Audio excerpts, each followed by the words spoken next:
Alors, du coup, je me représente. Donc, je suis Anne-Sophie Isaac et je suis éthiopathe.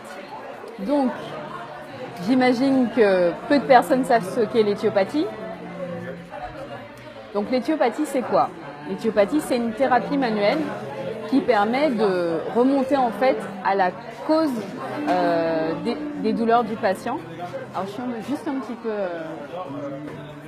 Donc, l'éthiopathie, c'est une thérapie manuelle qui permet vraiment, en fait, de remonter à la cause de la douleur du patient. Donc, pour la petite histoire, éthio, ça veut dire cause, pathos, ça veut dire douleur. Donc, le but d'un éthiopathe, c'est vraiment soulager son patient le plus rapidement possible et de façon durable. Donc, pour vous faire un petit point historique, donc l'éthiopathie, ça existe depuis 1963. Et donc ça a été inventé par Christian Trédaniel. C'était un grand sportif à ce moment-là qui s'est blessé en faisant du saut en longueur. Et il a fait une chute et il s'est retrouvé avec une sciatique très très douloureuse pendant 3 ans. Il a essayé la médecine classique. Il a eu 35 infiltrations sans succès, pas de soulagement, rien du tout. Il a fini par trouver un soulagement auprès d'un manipulateur qui a fait donc des étirements et des manipulations exclusivement manuelles. Il s'est dit, mais en fait, il faut pousser plus loin pour pouvoir justement proposer d'autres solutions à des gens qui sont comme moi, qui se retrouvent avec un problème et au final, on les laisse comme ça, encore une fois, sans solution, sans proposition de traitement. Donc, en fait, il a été chercher plus loin. Aux États-Unis, il s'est tourné vers la chiropraxie. Ensuite, il a cherché aussi du côté de la philosophie pour le côté vraiment analytique. Et du coup, ça a donné l'éthiopathie. Donc, l'éthiopathie, c'est inspiré du savoir-faire des rebouteux qui ne savaient pas à l'époque ce qui se passait un petit peu sous leurs doigts. C'est une connaissance profonde du corps parce qu'on a quand même énormément d'anatomie, de physiologie dans les pattes. Et c'est aussi, évidemment, une technique qui est de plus en plus précise parce que au fil du temps, on rajoute des techniques qui sont propres à l'éthiopathie.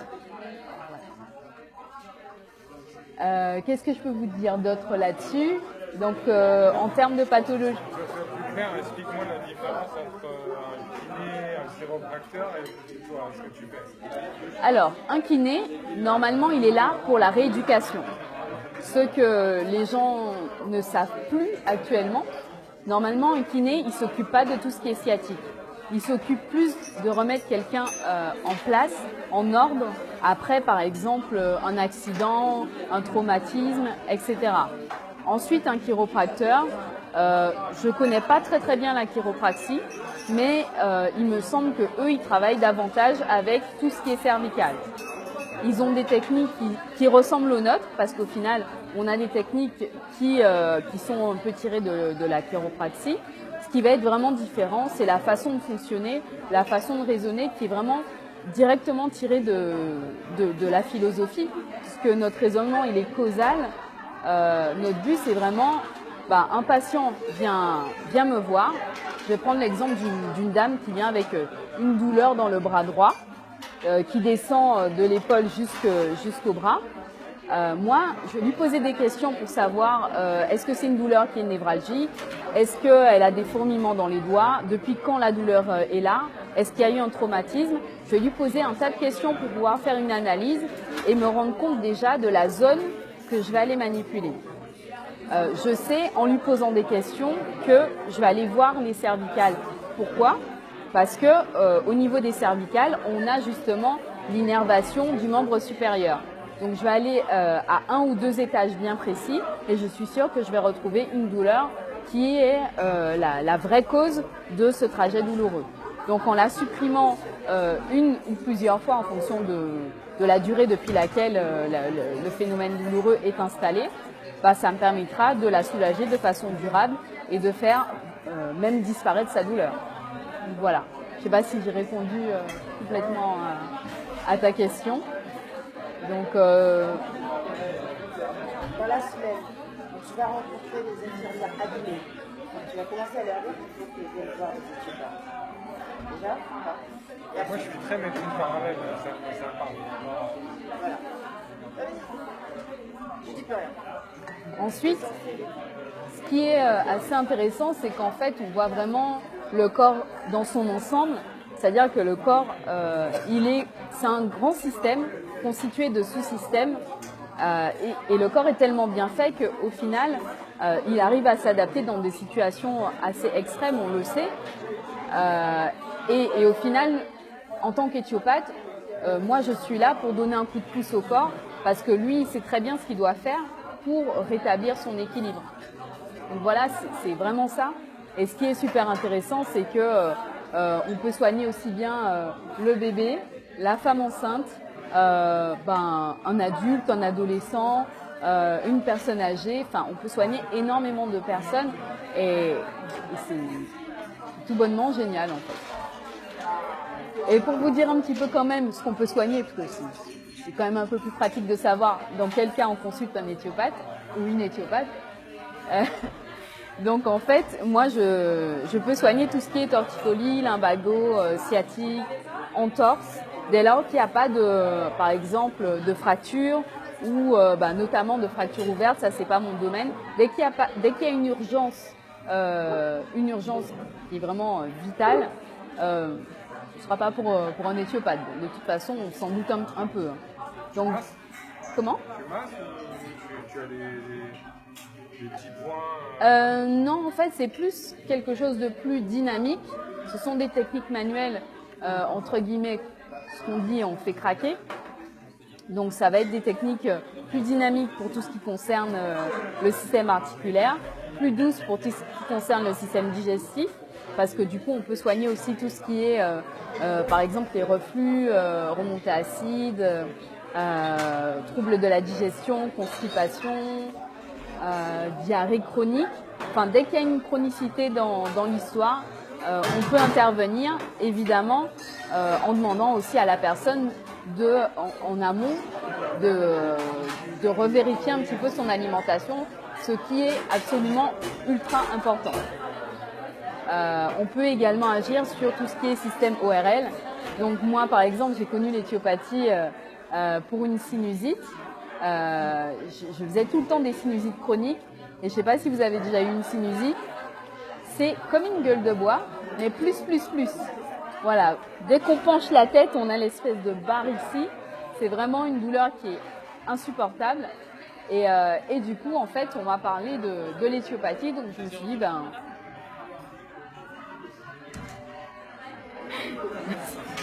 je me suis dit que j'allais essayer. Et en fait, en 3-4 séances, en 2-3 séances même, j'ai plus fait de sinusite pendant 3-4 ans.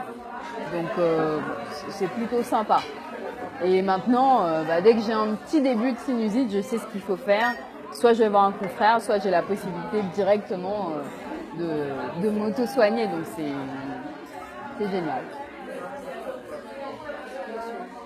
Et juste une petite chose pour finir, dans tout ce qu'on peut soigner, on a également tout ce qui est gynécologique, c'est-à-dire qu'on peut soigner les douleurs de règles, les problèmes de douleurs au rapport, les infections urinaires à répétition et également traiter les problèmes d'infertilité dans certaines circonstances, évidemment. Il faut quand même qu'on ait des examens et que ce soit un cas bien précis.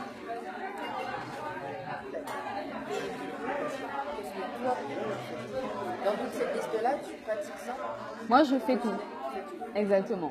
Qu'est-ce qui t'a amené à ça? Qu'est-ce qui... L'éthiopathie et pas le En fait, c'est vraiment le fait d'avoir trouvé une solution à mon problème. Moi, je me suis dit, mais c'est génial. Bébé très bien, j'ai compris. Elle s'est dit, j'ai trouvé la solution, on ne va pas changer. En plus, pourtant, j'étais en première année de médecine à ce moment-là.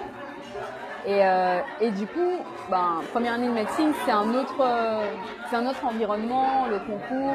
Puis on n'a pas le côté concret dès la première année.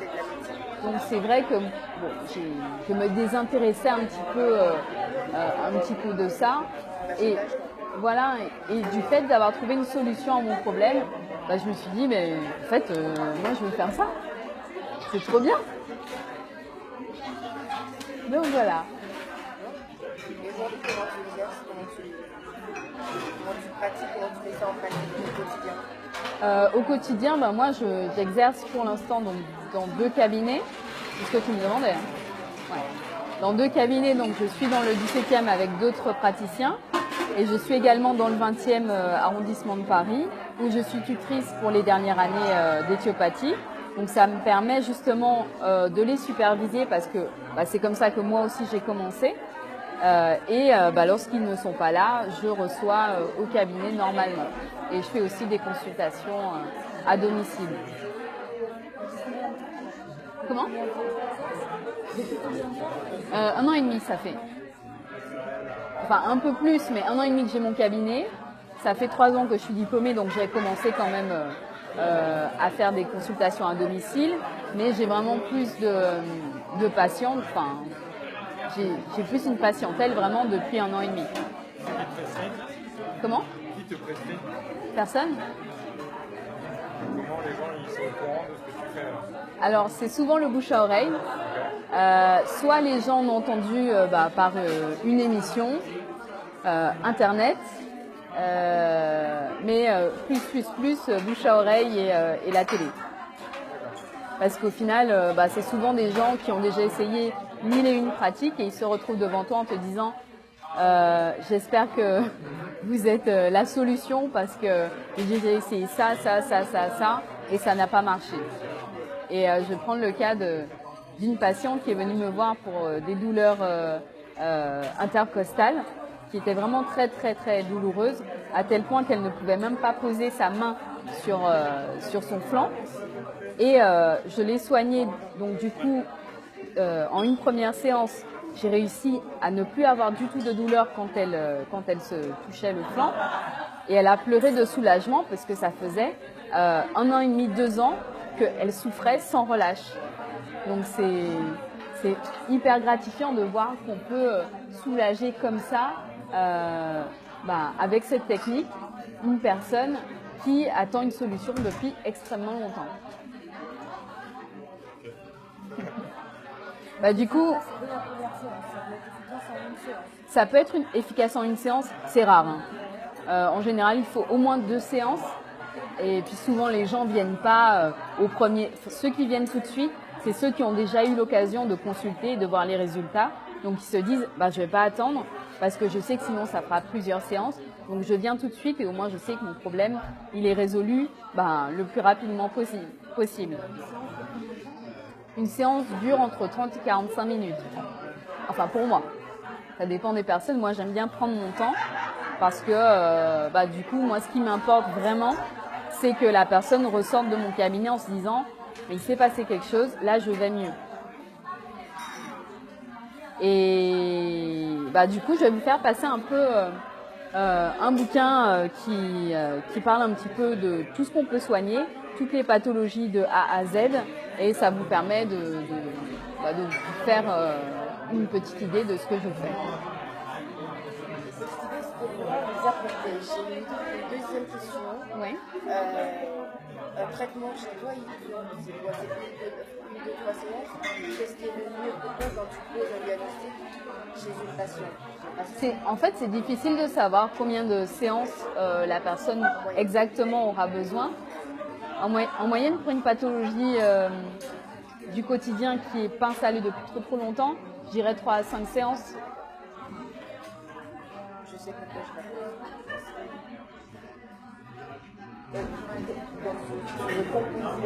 Après, idéalement, il faut prévoir un entretien parce que une fois que ça a été guéri, idéalement, il vaut mieux prévoir un entretien ou pas forcément? Un entretien. De la machine. Ah, tu veux dire la prévention? Disons que moi, ce qui va m'aider le plus, c'est plutôt les phénomènes douloureux de la personne. Après, bien sûr, si je palpe ton cou, je peux trouver quelque chose. Mais si t'as pas mal, et que ça te gêne pas, moi c'est pas, pour moi c'est pas nécessaire. Avec toi, la base, ce serait faire introduire un diététicien ou une diététicienne éventuellement pour pouvoir nourrir en fait les enfants et Ouais. Ben, naturopathe, ça me parle vachement plus. Ouais. naturopathe, parce qu'il va rendre les deux vont ensemble. Le diététicien, c'est vrai qu'il a besoin de traduction, éventuellement pour pouvoir passer et tout, mais sauf que les diététiciens libérales, eux, ils peuvent, en se mettant donc sans prescription, suivre au niveau alimentaire. C'est vrai que naturopathe, c'est encore autre chose d'appeler. Il faut que l'état d'esprit de la personne qui vient à toi soit, c'est-à-dire qu'il soit dans l'autre. C'est pas parce qu'il pense autrement qu'il va forcément accepter la naturopathie. C'est-à-dire qu'il va accepter un diététicien qui va mettre le point sur la composition de son alimentation bio naturelle. Alors que le naturopathe, il rentre dans la partie vraiment quel est le produit qui va avec eux, quelle est l'huile essentielle qui va correspondre, quel est le terroir qu'il faut adapter, c'est encore, il faut encore un autre niveau de prise de conscience pour arriver à dire je veux naturopathe et je veux pas je suis dans ma composition du pièce d'artère.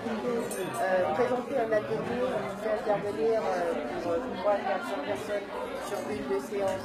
C'est une naturopathe, un naturopathe, un diététicien, un peu de chef sur les voilà. Une cohésion. Du coup, la vente, c'est pareil. La partie vente de ce produit, c'est un produit, de ce service, quels sont les éléments pertinents. Autant dire, oui, ça fait depuis longtemps que vous avez attendu sans trouver de solution et vous avez une solution qui existe, l'éthypathie, ou encore, voilà, en termes d'énergie, vous vous sentez fatigué, vous avez une possibilité de rééquilibrer vos énergies, vous allez chercher.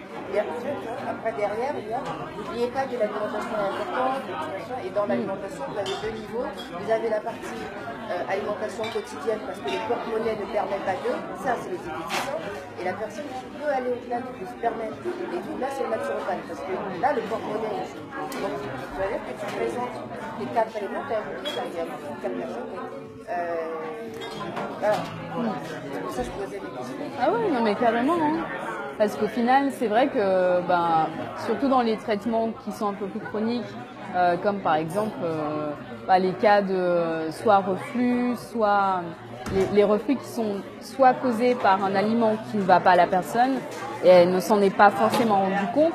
Donc moi, j'aurais beau travailler dessus, si elle continue de prendre, par exemple, j'avais un patient, il buvait 10 cafés dans la journée, je lui ai dit, bon, par contre, il faut peut-être regarder à ce niveau-là.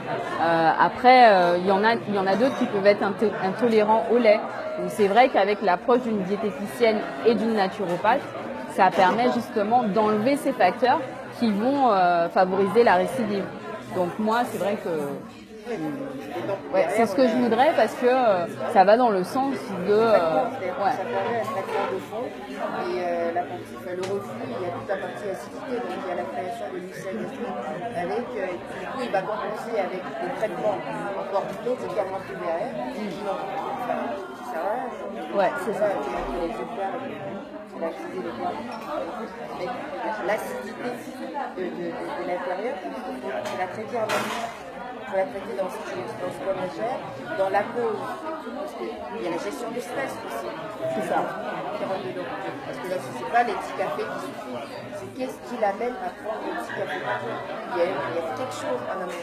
Travailler sur cet amont-là, amener la partie pour traiter la partie, la cause et puis la gestion du stress, et puis derrière l'alimentation pour lui permettre d'accepter facilement ce traitement qu'on va lui mettre en place. Sans que ça passe par un médicament. Donc là, je fais intervenir 4-5 personnes sur... Voilà. Et si je vais à la maison tout seul, quand il y a une infirmière libérale, je vais lui donner le gaz, le métrazole, dans une liste de traitements qu'il va aller chercher tous les soirs après qu'il ait pris ses batteries de traitement. Et avant de se coucher, il va prendre un thé, il va prendre un café et puis il va prendre la bouteille. tu as donné le traitement, le judiciaire, enfin, oui, ça le sert sur le moment, mais le judiciaire, lui, il est là, qui est le judiciaire qui est là, mais bon, on n'a pas traité le sujet, on a juste dit quel maintenant, dans le dossier, qui est la personne qui a perdu. Le judiciaire, c'est dans les poches, les traitements sont dans les derrière. Donc voilà.